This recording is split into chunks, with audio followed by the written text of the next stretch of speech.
Bienvenue à tous. C'est une étape incontournable dans la vie des femmes. Certaines la traversent sans difficulté alors que d'autres la vivent comme un véritable bouleversement. Ce soir, nous allons parler de la ménopause, ses manifestations, mais aussi ses traitements. Chaque année, vous êtes nombreuses à expérimenter ce passage obligatoire. Bouffées de chaleur, troubles du sommeil, de l'humeur, prise de poids, baisse de libido.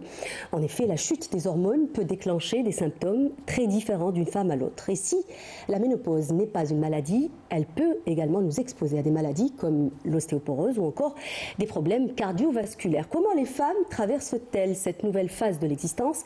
Quel impact a cette période sur le couple? Dans quel cas prescrire un traitement? Voilà en gros le propos que je vous propose ce soir. Et pour en parler, j'ai l'énorme plaisir de recevoir professeur Fadela Madassi. Bonsoir. Bonsoir, merci pour l'invitation. Vous êtes chef de service gynécologie à l'hôpital de Bab el-Oued. J'ai également le grand plaisir de recevoir ce soir le docteur Farid Benagbouche. Bonsoir. Bonsoir, merci pour l'invitation. Vous êtes gynécologue obstétricien, vous êtes président de l'ANGOL, l'association des gynécologues obstétriciens libéraux. Bienvenue à vous. J'ai également le grand plaisir de recevoir professeur Hafida Ben Daoud. Bonsoir. Bonsoir. Vous êtes chef de service gynécologie à l'hôpital de Kouba. Et enfin, on a le grand plaisir également de recevoir ce soir docteur Shahrazad Moktefi. Bonsoir. Bonsoir. Bonsoir à vous. Vous êtes psychologue, thérapeute, spécialiste du couple. Bienvenue à vous quatre pour parler de ce sujet qui touche beaucoup de femmes, comme je disais à l'instant. Alors, peu de femmes disent qu'elles sont ménopausées, encore moins ménopausées et heureuses. Est-ce qu'il y a un tabou autour de la ménopause et pourquoi? Oui. Dans notre société, on voit un énorme tabou au niveau de la sexualité, parce que arrivée à l'âge de la ménopause chez la femme, elle rencontre un déficit au niveau du plaisir et du désir sexuel. C'est ce qui va engendrer quelques problèmes de couple, quelques tensions dans le couple, puisque par manque de prise de conscience et de compréhension chez l'homme, il va prendre ça comme un refus. C'est ce qui va créer des tensions. Il va créer un éloignement dans le couple et ça va aussi peut-être causer une séparation, des problèmes dans la famille, c'est-à-dire comment gérer cette situation. Ça reste quelque chose d'inconnu chez l'homme. Oui. Et il y a aussi peut-être une autre dimension, hein. Il y a certainement cette dimension intime du couple, mais il y a aussi peut-être une autre dimension qui est tout aussi importante, c'est peut-être la survalorisation de la maternité et de la fertilité chez la femme.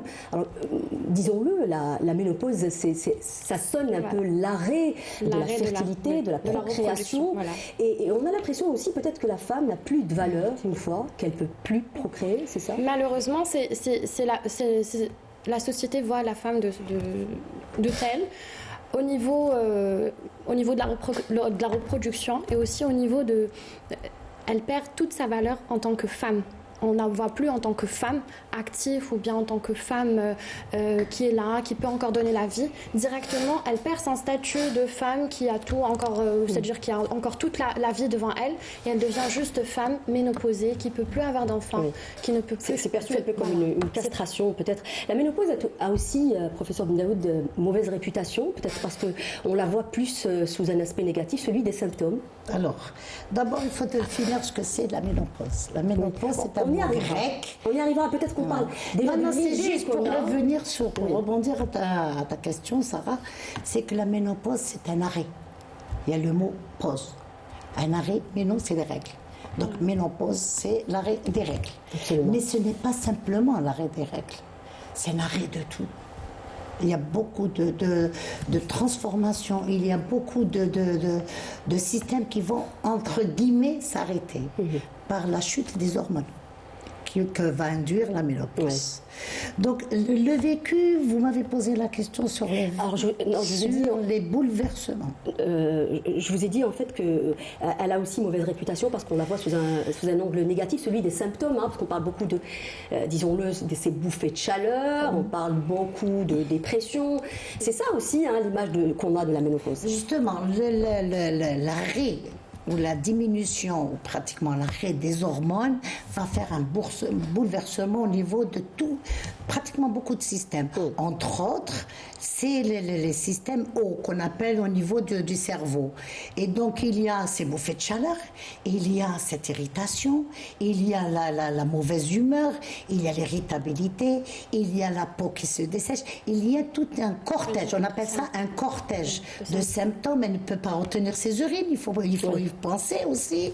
La baisse de la libido, les rapports sexuels deviennent très difficiles pour cette femme par la sécheresse vaginale. Donc c'est un bouleversement qui est mal vécu. Mais par qui? Mal vécu par la dame déjà, elle-même, et mal vécu par la société. Oui. La société et en particulier le couple. Alors, une femme sur deux déclare avoir peur de vieillir au moment de la ménopause. Alors, finalement, la ménopause, on venait un peu d'en parler. Il faut quand même commencer par ça. Nous donne un coup de vieux sur le plan physiologique ou c'est uniquement dans la tête? Moi, je pense qu'il ne faut même pas parler d'un coup de vieux. La ménopause. Ça, c'est des chiffres. Hein. Une femme sur deux dit avoir peur de vieillir. Non, mais on est d'accord que de toute façon, on va vieillir. Mais je pense que la ménopause est une période de la vie d'une femme. Tout simplement, d'abord, ce n'est pas une maladie. On en parle parce que c'est une période de la vie d'une femme. On a tous des problèmes avec des enfants quand ils sont adolescents. Eh bien, c'est une adolescence et c'est une période où il y a des problèmes hormonaux, il y a des problèmes physiologiques qui font que l'enfant est difficile. Eh bien, à la ménopause, c'est une étape de la vie que la femme doit aborder avec beaucoup de sérénité, doit préparer auparavant. Le seul problème de la ménopause, c'est qu'on n'a pas des enfants. Alors, moi, je suis choqué par le mot en arabe, vous savez, qui est la définition de la ménopause en arabe. C'est sinlias. C'est terrible. Moi, j'ai fait une émission à la radio une fois, et c'est là que j'ai découvert ce mot-là, et c'est un drame. Mais je pense que le tabou dont vous parlez vient déjà de là. Quand la femme sait, elle va aller vers sinlias, c'est-à-dire elle va aller vers l'âge du désespoir, alors que ce n'est pas un âge de désespoir. Il faut savoir que l'espérance de vie chez nous et dans le monde est en train d'augmenter. Pratiquement plus d'un tiers de la vie d'une femme, elle va la vivre dans la ménopause. Donc il faut s'y préparer. On ne peut pas vivre dans l'IS pendant un tiers de sa vie. Parce que quand on sait que l'enfant, ça passe... expliquer justement à Dr Benaïbouche, est-ce qu'il y a des femmes aussi, parce que là on parle d'un tiers des femmes, de la moitié plutôt des femmes qui disent avoir peur de vieillir. L'autre moitié, peut-être, elle rapporte qu'il y a plus d'avantages que d'inconvénients, ou autant d'avantages que d'inconvénients. Absolument, mais c'est pour ça qu'il faut... c'est pour ça que j'insiste sur le fait que ce n'est pas une maladie. Quand il y a des symptômes qui altèrent la qualité de vie, en fait, nous, médecins, quel est notre rôle? C'est d'essayer d'améliorer la qualité de vie de nos patientes. Et dans ce cas-là, ce n'est pas des patientes, ce sont des femmes. Il faut qu'on améliore la qualité de vie de ces patientes qui ont peur de vieillir. Eh bien, l'andropause n'est pas certaine, mais pourtant nous vieillissons aussi. Vous anticipez un peu sur ma question, hein, c'était ma prochaine question. Professeur Madassis, justement, alors c'est vrai que la ménopause, c'est un peu l'arrêt des oestrogènes qui font ce qu'elle est, la femme, disons-le, de la racine de ses cheveux jusqu'à ses pieds, elle est faite d'oestrogènes. Est-ce qu'on peut faire finalement un parallèle avec l'andropause, hein? On a tendance quand même à voir que les hommes vivent mieux cette période de leur vie. Est-ce que parce que ça s'installe plus progressivement? Comment expliquer cela?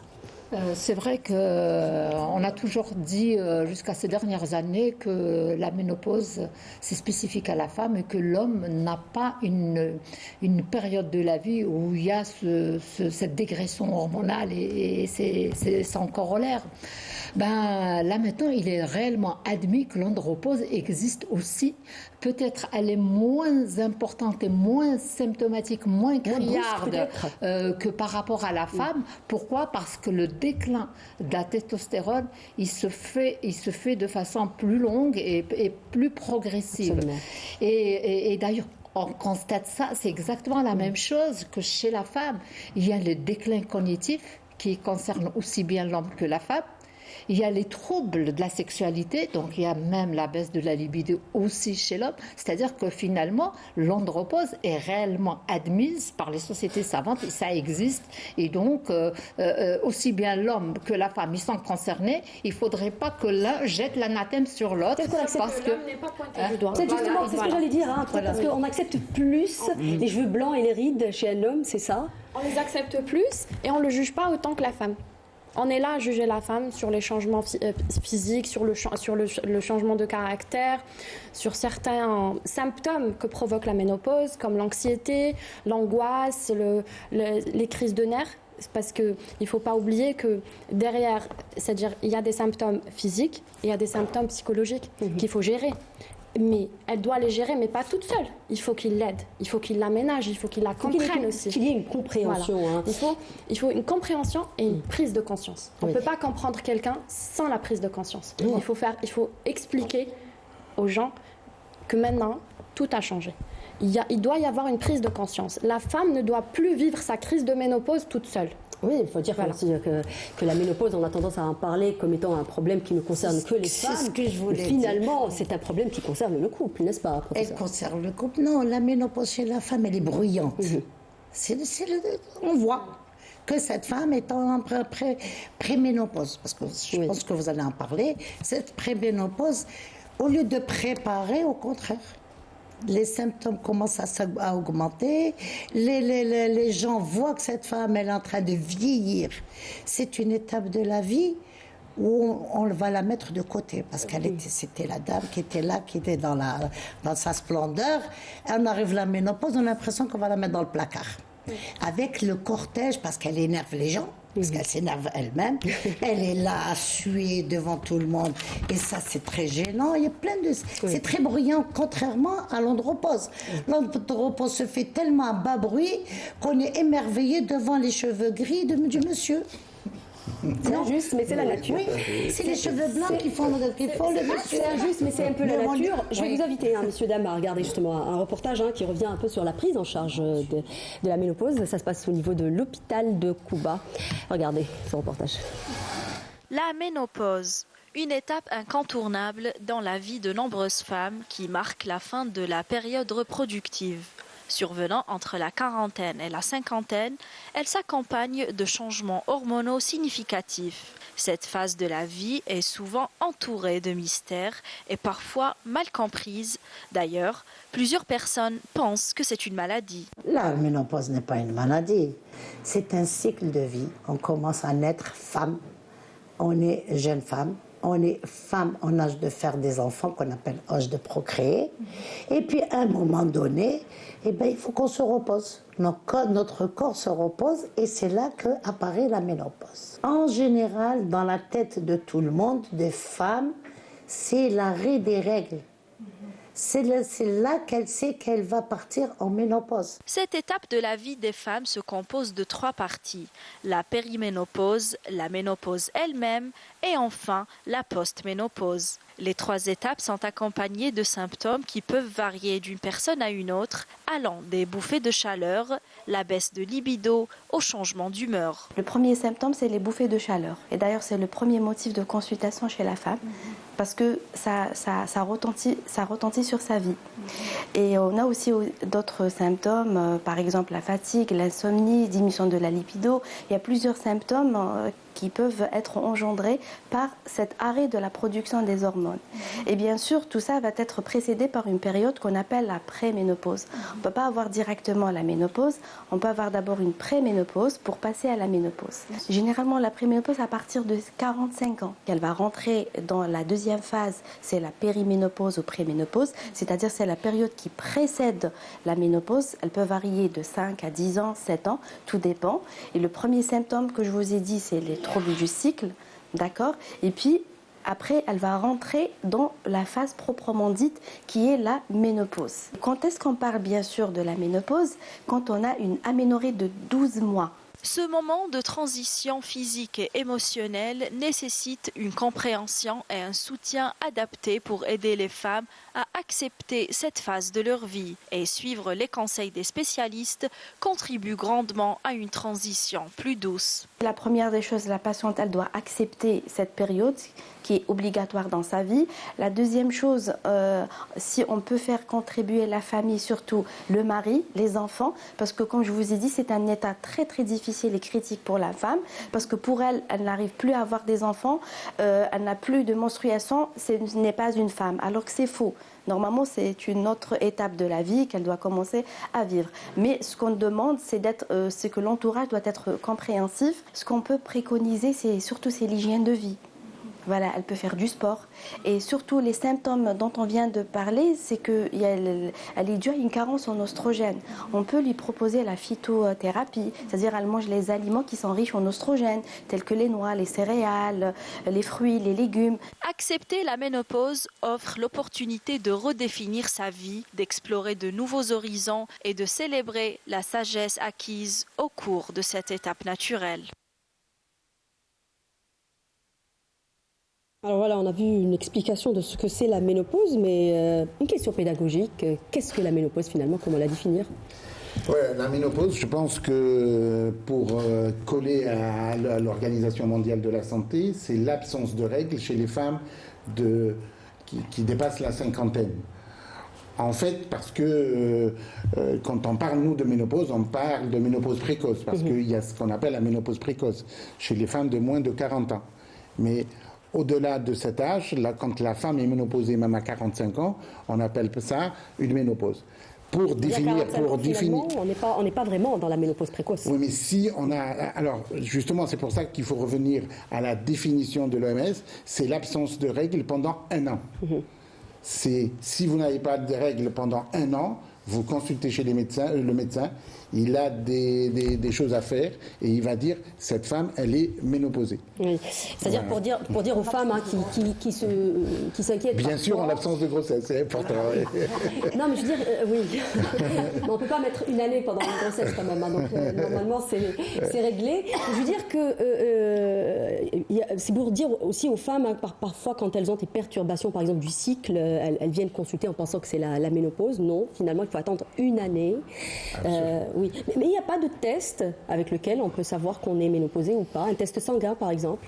Non, hormonal particulièrement. Il n'y a pas de marqueur. Non, il n'y a pas de marqueur biologique. Justement, ce serait une erreur parce que souvent on voit dans notre entourage, on demande à la femme de faire un bilan hormonal pour voir si elle va être ménopausée, si elle est ménopausée.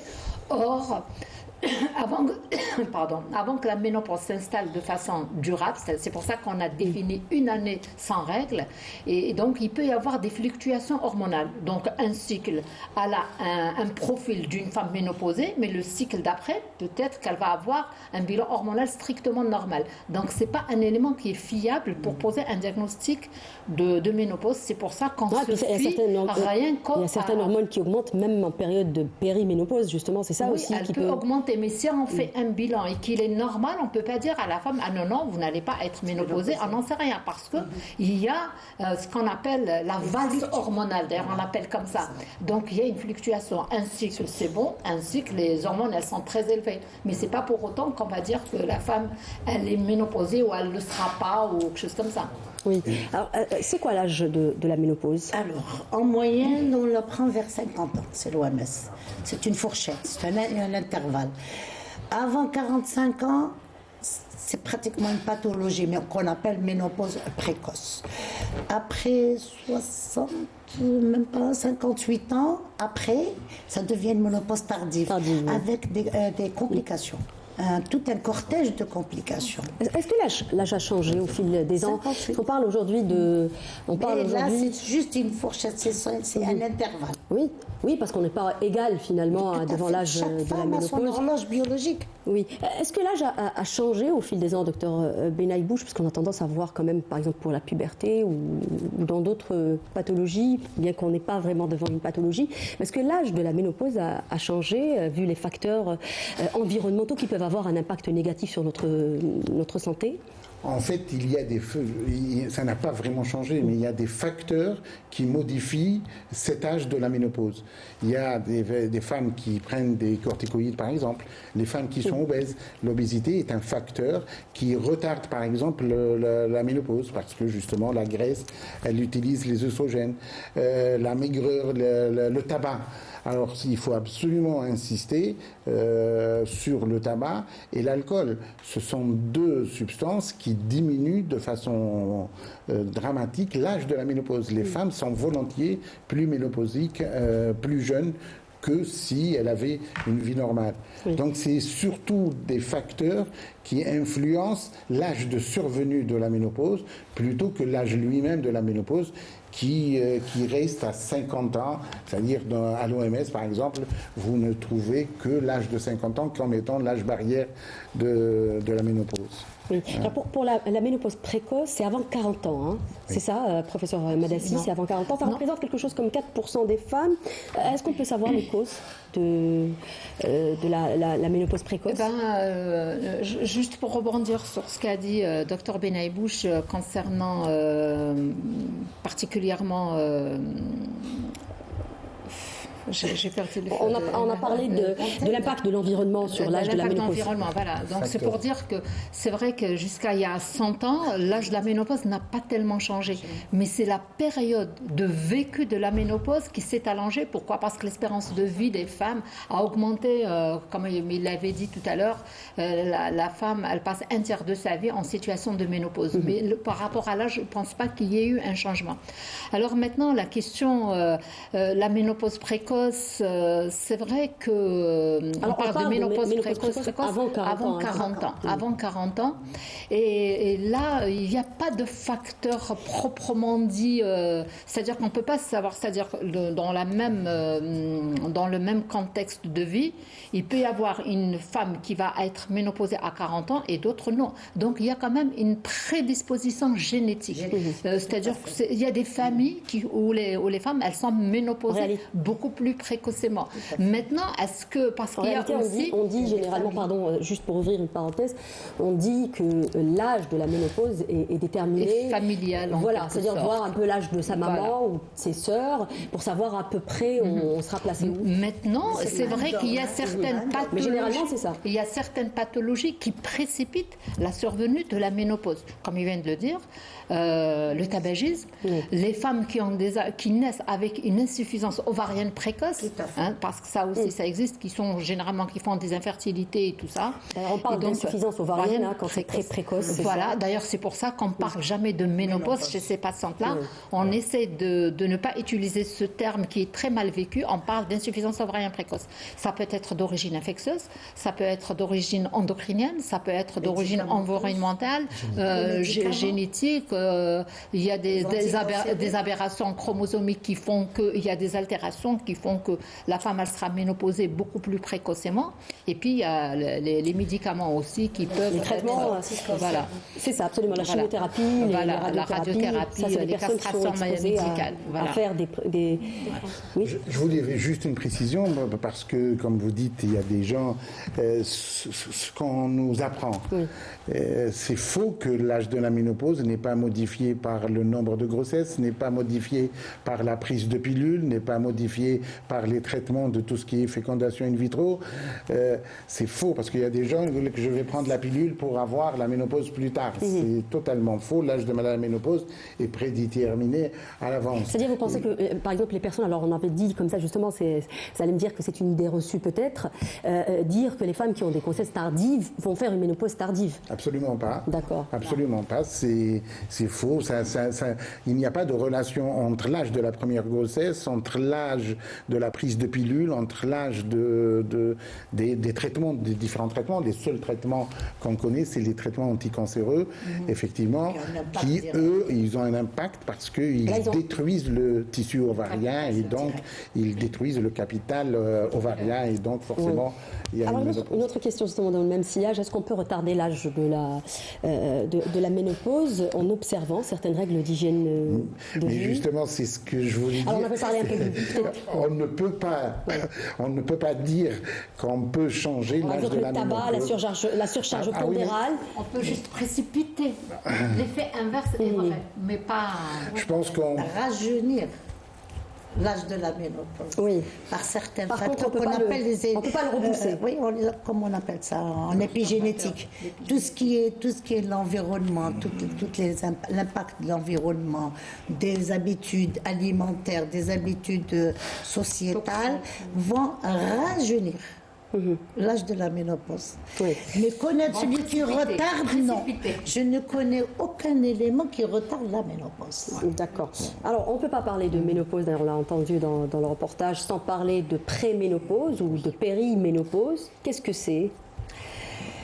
C'est une période de la vie d'une femme où à un moment, le symptôme qui apparaît, c'est peut-être les bouffées de chaleur. C'est à partir de 45 ans en moyenne? 45 ans, elle peut l'avoir peut-être plus tôt, plus tard. Peut-être qu'elle ne l'aura jamais aussi. Il y a des femmes qui n'ont pas de bouffées de chaleur. Il y a certaines races, comme les Nordiques, je pense, les Nordiques n'ont pas de bouffées de chaleur. Alors que les Méditerranéennes, oui. Oui, il y a d'autres symptômes aussi qui apparaissent. Voilà, ils ont d'autres symptômes, mais la bouffée de chaleur, si vous voulez, c'est ce qui apparaît. Mais il y a d'autres symptômes, professeur Ben Daoud, quand on parle de périménopause. Mais c'est ce que je voulais dire, Sarah, excuse-moi, c'est que la femme, il y a deux symptômes qui commencent à la gêner et elle se sent qu'elle est en train de partir. C'est ce qu'on appelle la périménopause. C'est la perturbation de son cycle. C'est ça. Et c'est le symptôme qu'on appelle le cortège climatérique. C'est le climatérique, vous faites chaleur, les sueurs, les rougeurs, l'irritation. C'est le cortège climatérique et la perturbation de son cycle. Alors, on reste sur la périménopause, parce que je pense que c'est un moment, oui, parce que je pense que c'est un moment très important. Beaucoup de femmes vont voir peut-être leur cycle, particulièrement peut-être perturbé, avec des rallonges, le cycle qui s'allonge ou qui devient plus court, c'est ça? Justement, la périménopause, pour mieux la définir, c'est là que commencent les perturbations hormonales. Parce que chez la femme, il y a une sécrétion de deux hormones, les oestrogènes et la progestérone. Absolument. Donc, la progestérone est l'antagoniste des oestrogènes. Donc, elle vient un petit peu contrecarrer les effets des oestrogènes. Donc, la première anomalie qui va s'observer, c'est la diminution, voire l'absence de la progestérone. Donc, le premier symptôme annonciateur, ce qu'on appelle l'insuffisance lutéale, le premier signe annonciateur, c'est la perturbation du cycle menstruel. Ça peut être une femme qui saigne de façon irrégulière. Ça peut être un cycle qui est allongé, ça peut être carrément des absences de règles de plus de 3 mois qui sont entrecoupées par des périodes de saignement. Et donc là, c'est la première étape. Et puis viendra ensuite le déclin de la deuxième hormone qui est les oestrogènes.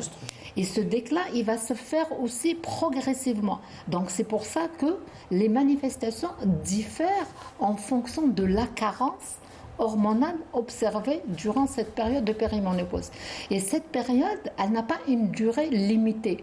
Donc, elle varie d'une femme à une autre.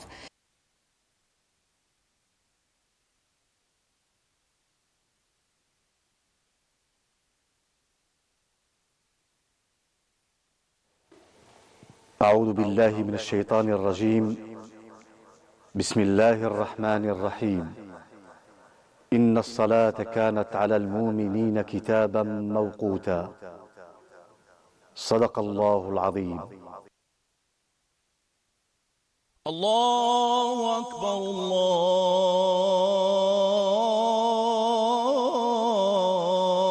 الله أكبر أشهد أن لا إله إلا الله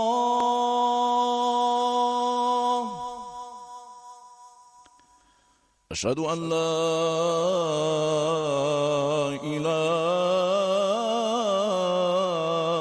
إلا الله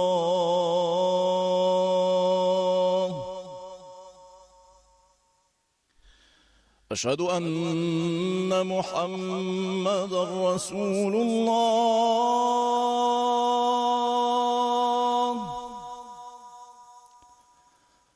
أشهد أن محمدا رسول الله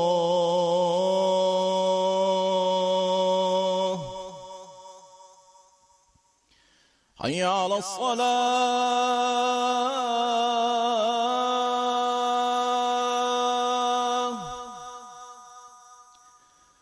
حي على الصلاة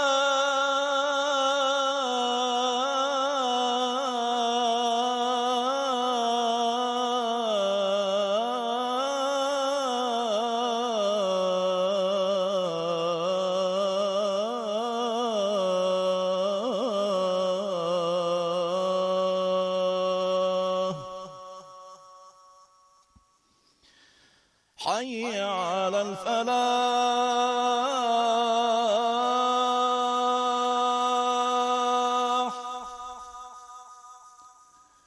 حي على الفلاح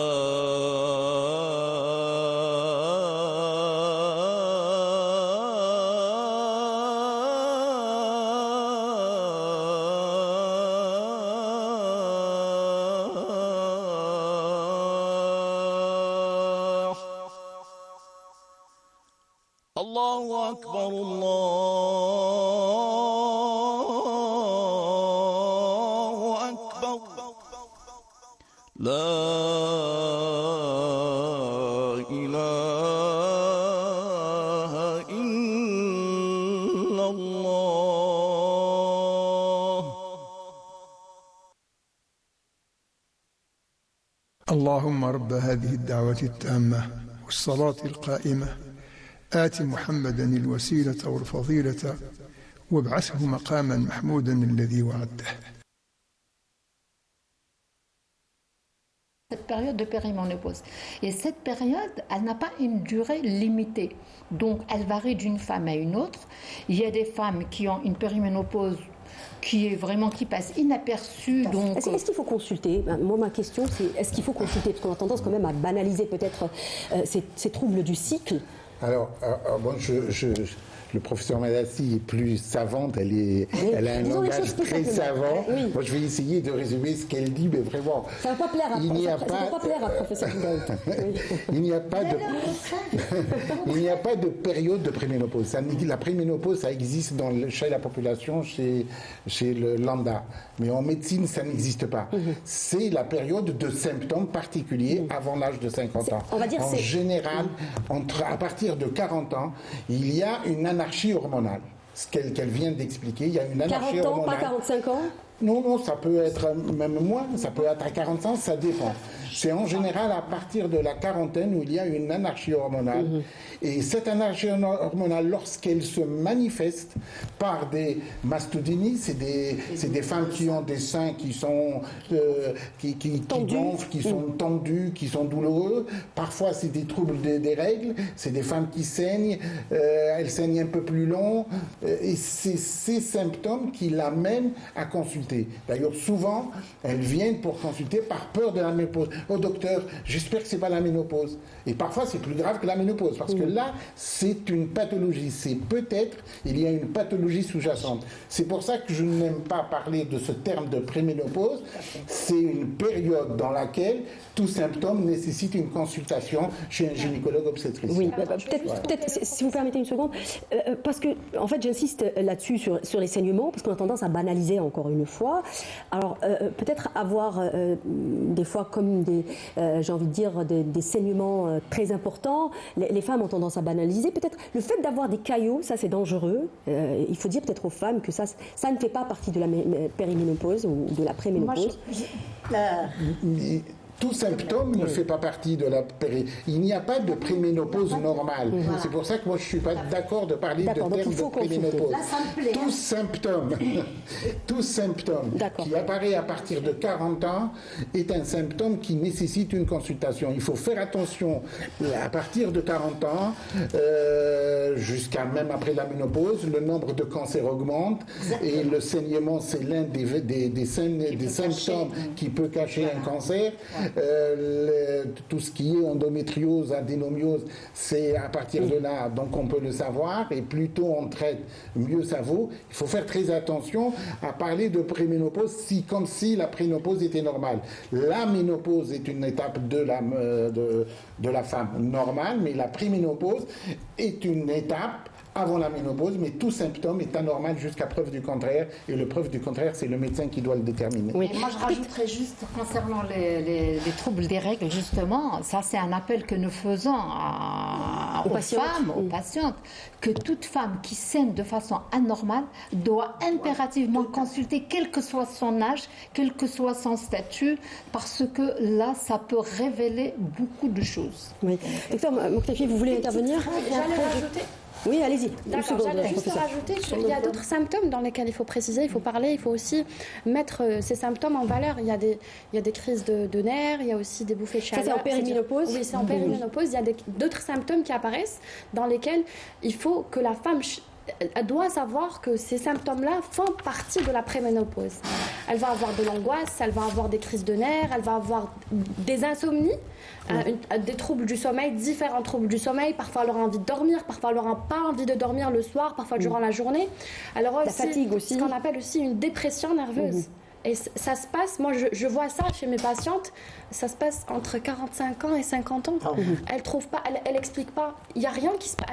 Elles viennent vers moi, elles me disent tout va bien dans ma vie, mais je comprends pas pourquoi je fais des dépressions nerveuses. Il y a une baisse d'énergie aussi. Il y a une baisse d'énergie, il y a une Oui. fatigue, il y a des maux de tête aussi parfois qui s'installent. Elle n'arrive pas à avoir des explications. Oui. Donc il y a des symptômes sur lesquels il faut que la femme... Il ne faut pas banaliser, Voilà, encore une fois. En fait, c'est très important ce que vous dites, docteur Moktafi, dans le sens où parfois la période de la périménopause, elle est plus perturbante que la ménopause elle-même, parce qu'on ne comprend pas vraiment ce qui se passe.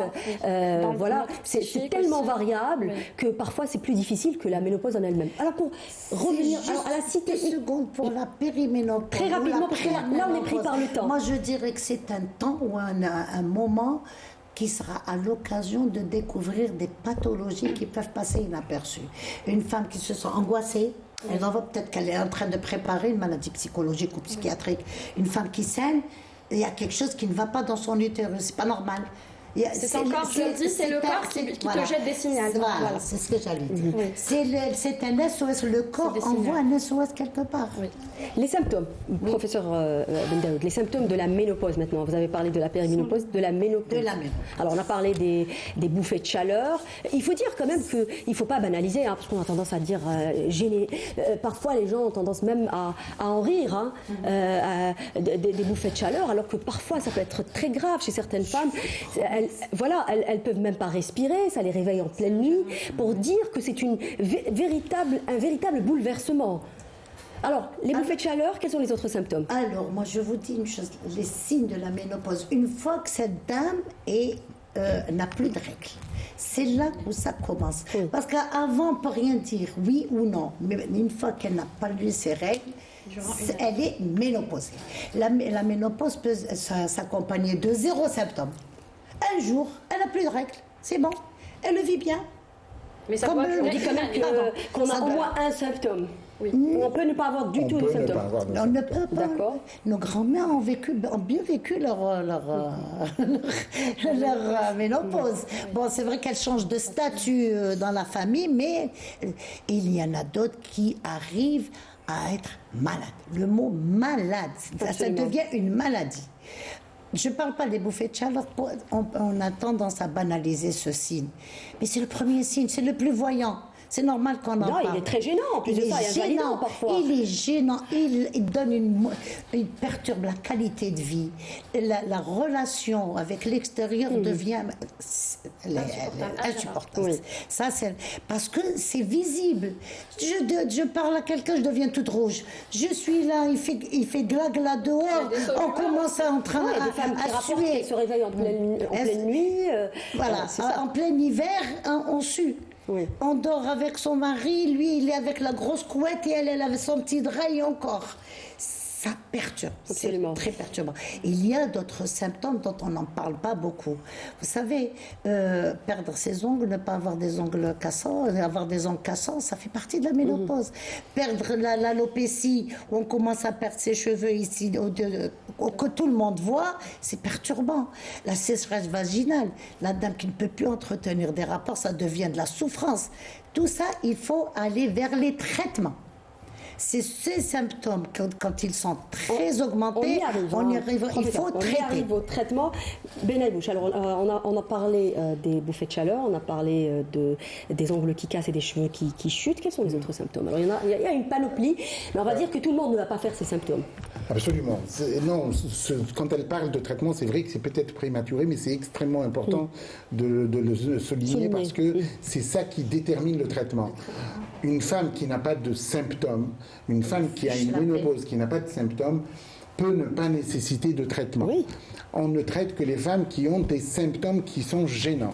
Alors les symptômes qui sont gênants, c'est tout ce qu'elle a, trouble de l'humeur, trouble de la mémoire, trouble de l'attention, alors les problèmes de prise de poids. Alors c'est pas forcément une prise de poids due à la ménopause, mais c'est une mauvaise répartition des graisses. C'est-à-dire, l'obésité, elle est androïde, on appelle ça, elle devient une obésité comme celle des hommes, plutôt qu'une vraie prise de poids. Mais de toute façon, elle est mal vécue, et il faut la prendre en charge.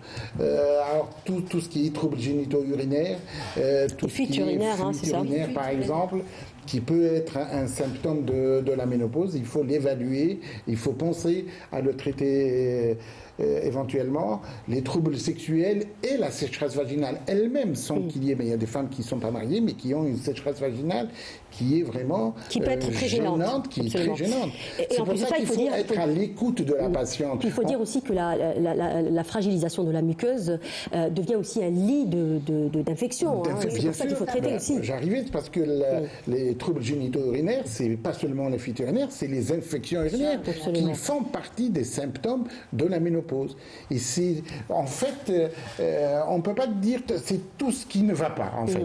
Toute anomalie de l'humeur de la femme est un symptôme de la ménopause. Douleur articulaire aussi. Absolument, douleur articulaire. Maux de tête, bon, vous en avez parlé. Alors, si vous parlez de douleur articulaire, il faut parler d'une des complications de la ménopause qu'on appelle ostéoporose. On y arrive. Ah, d'accord. Je vais vous poser la question plus tard.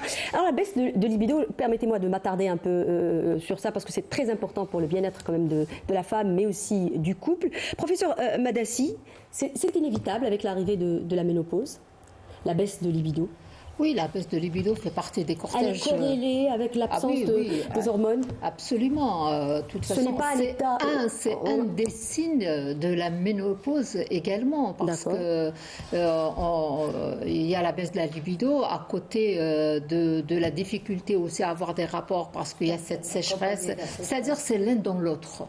Et il faut dire parce qu'on a tendance peut-être à penser que c'est multifactoriel, que ce n'est pas forcément lié aux hormones uniquement. Ah ben si, la libido, elle est quasiment dépendante des taux hormonaux. D'accord. Ça c'est indéniable. Donc à la ménopause, il y a cette chute hormonale. C'est vrai que la testostérone, elle a ça c'est l'hormone mâle. Enfin, puisque tu dis que je suis très académique, mais il faut expliquer parce que même la femme, elle a de la testostérone. Donc il y a ce déclin de toutes les fonctions, c'est-à-dire que parce que l'ovaire sécrète également de la testostérone, peut-être à moindre degré, mais même cette testostérone, elle voit son taux s'amoindrir pendant la ménopause. Et donc, il y a un impact direct sur la libido, aussi bien à cause de la diminution de la testostérone et des oestrogènes également. Oui, docteur Moktefi, sur la même question, justement, docteur Moktefi, sur la même question, parce qu'on a dit au tout début de cette émission que c'est l'image de la femme qui est altérée. Moi, c'était sur ça que je vous attendais un peu. C'est l'image de la femme qui est un peu altérée pendant la ménopause. Elle se sent sans valeur, en gros, délaissée, parce que délaissée. Est-ce que c'est ça aussi qui intervient justement dans cet état général et de baisse de libido en plus des hormones? Ça va perturber le couple, ça va perturber aussi sa féminité en tant que femme, mais il faut aussi gérer. Il faut d'abord gérer cette crise gérer ses hormones. Accepter, c'est ça? Il faut d'abord gérer et puis accepter. D'accord. Il faut qu'on gère l'ensemble de symptômes qu'on reçoit. Toute femme va dépendre d'un ensemble de symptômes bien précis. Il faut d'abord gérer ces symptômes, gérer ce changement qui arrive, c'est-à-dire qui s'installe là dans le corps de cette femme. Après, par la suite, on va arriver à la phase de l'acceptation. Il faut accepter que je suis maintenant ménopausée. Voilà. Que maintenant ma vie a changé, je dois accepter ces symptômes, apprendre à vivre avec ces symptômes et comment gérer ces symptômes, comment gérer son stress. Comment gérer sa ménopause? Comment gérer sa ménopause? Moi, je conseille à toutes mes patientes et aux futures patientes qui vont devenir aussi ménopausées, je leur conseille en fait, la première chose la plus importante et la plus positive à faire, c'est la méditation et la relaxation. Il faut relaxer, il faut se relaxer. Et il faut aussi les médecines complémentaires ont prouvé parler à son conjoint, Oui. lui expliquer. Parfois consulter, aller chez des spécialistes pour qu'ils soient bien orientés. Il faut qu'ils soient orientés, surtout l'homme. Il faut qu'ils comprennent que c'est des symptômes. Et les symptômes sont des facteurs très importants. Elle ne peut pas gérer une relation de couple si elle n'a pas d'envie. Donc, il doit contribuer à... C'est-à-dire, il doit gérer avec elle cette situation. Absolument. S'il ne gère pas avec elle, elle ne peut pas avancer. Oui, je vous écoute. Est-ce que vous pensez que les femmes ont peur de parler à leur conjoint de leur ménopause? Oui, elles ont peur. Elles ont peur parce que parfois, elle fait face à un homme qui n'écoute pas, qui n'est pas assez ouvert pour aller consulter un psychologue. Elles font face aussi elles ont peur d'être trompées. Il faut parler de ça. Oui. Parce que dès qu'elle refuse, elle ne refuse pas, mais lui, il le prend comme un refus. Dès qu'il y a un arrêt ou bien une diminution on va dire de la constante ou bien des rapports sexuels entre l'homme et la femme, eh ben, il va traduire ça en un refus, ou bien elle veut plus de moi, ou bien elle n'a pas envie, elle a grandi, elle a plus l'âge. Voilà, il faut le dire. Il faut parler de ça. C'est clair. On a compris qu'il y avait un problème justement de compréhension, qu'il faut parler à son conjoint, parce que je pense qu'on a tendance à croire que les conjoints ne comprennent pas, mais souvent on n'en parle pas. Les femmes ne parlent pas de la ménopause à leur mari, n'est-ce pas? Absolument. Je vous pose la question parce que vous êtes un homme. Oui, mais justement, je suis le seul homme voilà. Et d'ailleurs, moi, je suis pas d'accord avec ce qu'elle a dit tout à l'heure quand elle a dit que nos grands-mères ont bien vécu leur pas forcément, elle en parlait pas. Je crois que parce qu'elle n'en parlait pas. Et que les femmes de maintenant, professeur Valassi, elle en parle, et les femmes maintenant en parlent. Et même nous, maintenant, nous, les médecins, il faut le dire, on en parle et on sensibilise les femmes. Parce qu'il y a plus de femmes qui consultent pendant la grossesse pour faire un frottis.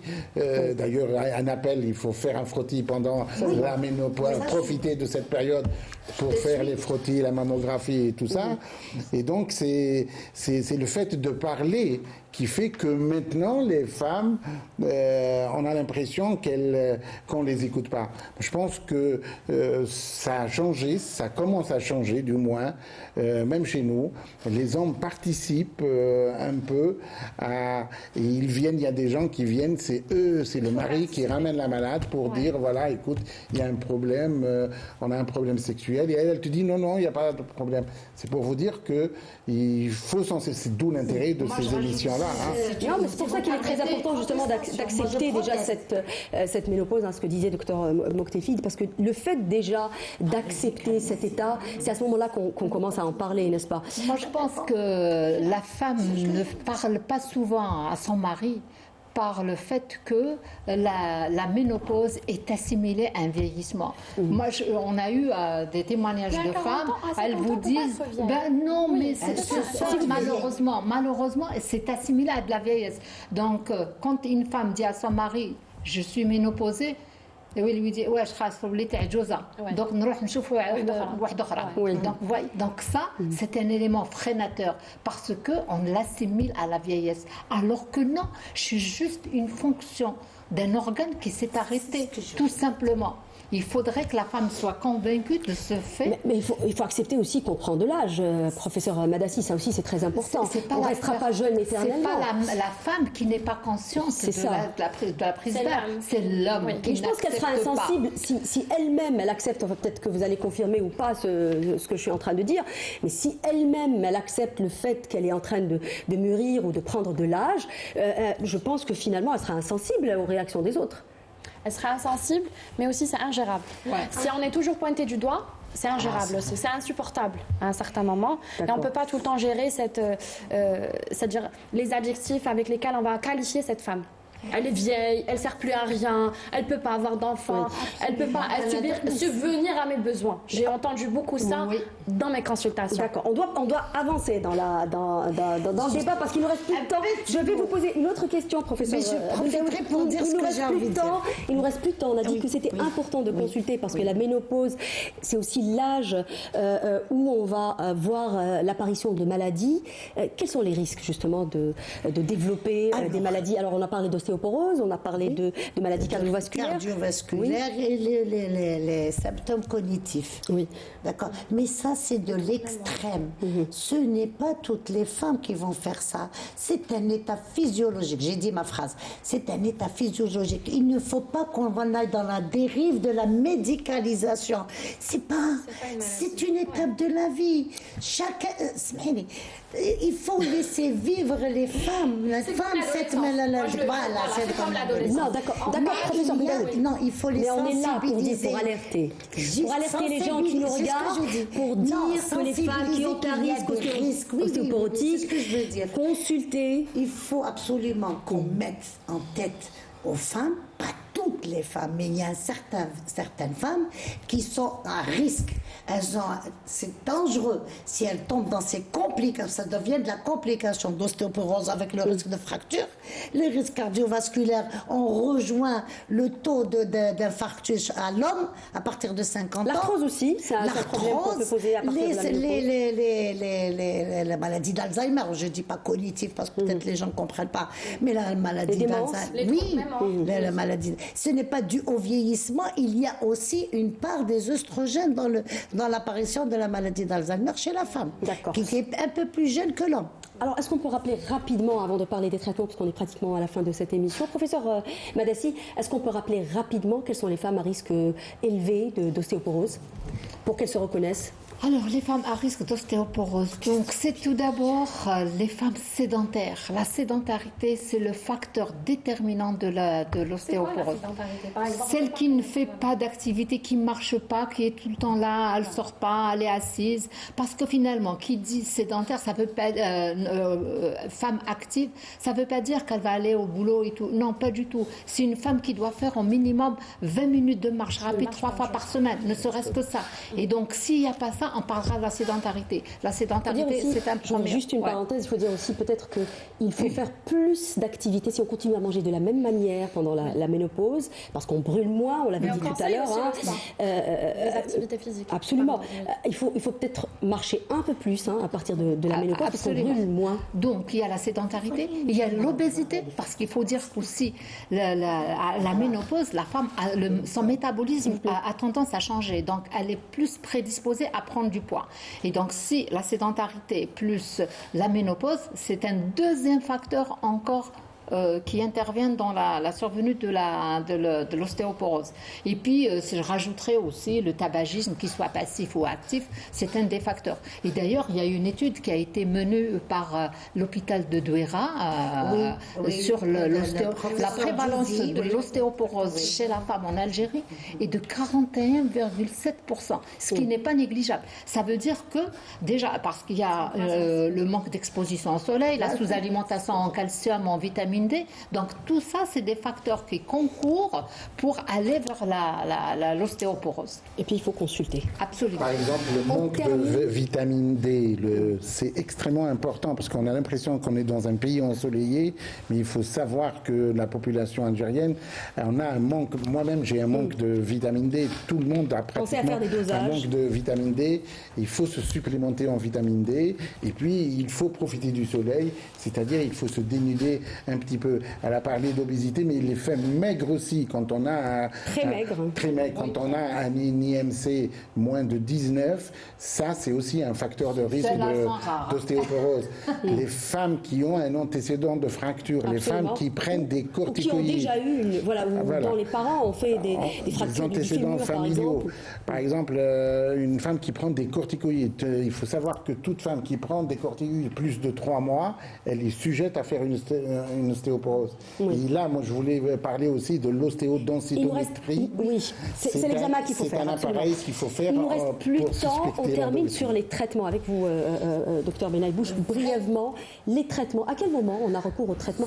Parce que pendant longtemps, on parlait de polémique, on pensait que ce traitement, ça relève du suicide. Est-ce que c'est le cas aujourd'hui? Absolument pas. Le traitement ne relève pas du suicide. D'abord, il n'y a pas que le traitement hormonal. Voilà. Il y a d'abord l'activité physique qui est extrêmement importante. Les règles hygiéno-diététiques, c'est extrêmement important. Vous m'aviez dit qu'il y allait y avoir un nutritionniste. C'est vraiment intéressant de voir un nutritionniste pour les femmes ménopausées, justement pour éviter ces répartitions de graisses qui se font un peu n'importe comment. Après, il y a des traitements symptomatiques. Les bouffées de chaleur, il y a des traitements dédiés aux bouffées de chaleur. La sécheresse vaginale, par exemple. Des traitements hormonaux ou pas? Non, des traitements symptomatiques. Avant d'arriver au traitement hormonal. Oui. La sécheresse vaginale, par exemple, il y a des lubrifiants vaginaux qui permettent de faire passer des caps qui sont extrêmement importants. Aujourd'hui, on peut penser aussi à des injections d'acide hyaluronique qui se font. Non, il y a l'acide hyaluronique, il y a le laser qui peut traiter ce genre de problème. Il y a plein de traitements pour traiter les symptômes. Après, maintenant, quand la qualité de vie est altérée et que la femme, parce que, écoutez, voilà, vous êtes une chef d'entreprise, vous êtes en réunion, vous avez une bouffée de chaleur, je vous assure que c'est pas gai du tout. Donc, dans ce cas-là, il faut le traiter. Docteur Benaïbouche, pas uniquement parce qu'on est chef d'entreprise. Oui, non, on peut souffrir. Hein. Il y a des femmes qui souffrent lorsqu'elles ont leur bouffée de chaleur. C'est ça, surtout. Et moi, les traitements, moi, je veux pas qu'on reste sur le truc parce que le problème du traitement, c'est le cancer du sein. Il faut dire, effectivement, alors le cancer du sein, vous savez que le paracétamol, c'est le Doliprane, on le prend tous les jours. Je pense que ceux qui nous écoutent prennent du Doliprane de temps en temps et du paracétamol. Et c'est l'une des... je sais pas si c'est une marque. Pardon, excusez-moi. Voilà. Et donc, on l'utilise, c'est la première cause de greffe hépatique dans le monde. Oui. C'est donc, il y a des effets secondaires. Effectivement, le cancer du sein, il est un peu plus élevé, mais maintenant, on maîtrise mieux parce qu'on sait qu'il y a des produits qui sont plus cancérigènes entre guillemets que d'autres, et puis même le cancer, le traitement n'est pas promoteur, il ne va pas entraîner le cancer, il va montrer peut-être un cancer qui était microscopique, il va déclencher un cancer, et donc c'est extrêmement important c'est pas parce qu'il y a une possibilité de cancer, c'est 1 sur 1000 je crois, ou 3 pour 1000, c'est rien. On a compris que c'était pour certaines personnes. Alors, alors moi je rajouterais. Très brièvement, d'accord, il n'y a pas de souci. Donc là, on ne va pas traiter tout le monde. Je crois que c'est ça. Il faut traiter les femmes qui en souffrent, qui ont des symptômes. Et là, on sait que le traitement hormonal, il faut le dire, il faut oser le dire, il a prouvé son efficacité depuis des années et des années qu'il est prescrit. Donc là, il n'y a pas de doute sur l'efficacité du traitement hormonal. Maintenant, quant aux effets secondaires, seul le médecin est habilité à dire qui c'est qui a droit, qui c'est qui n'ouvre pas droit, est-ce qu'il faut respecter les contre-indications. Mais si la femme est souffrante et qu'elle n'a pas de contre-indications, je crois qu'il n'y a pas mieux que d'accompagner cette femme, d'améliorer sa qualité de vie et de la préserver contre toutes ces complications qu'on est en train de... Pour mieux vivre sa ménopause. On termine sur ça, on a débordé. Merci beaucoup, messieurs, dames, d'avoir participé à cette émission. Merci à vous de nous avoir prêté attention. Cette émission est à présent terminée. On se revoit samedi prochain. D'ici là, faites attention à votre santé. Au revoir.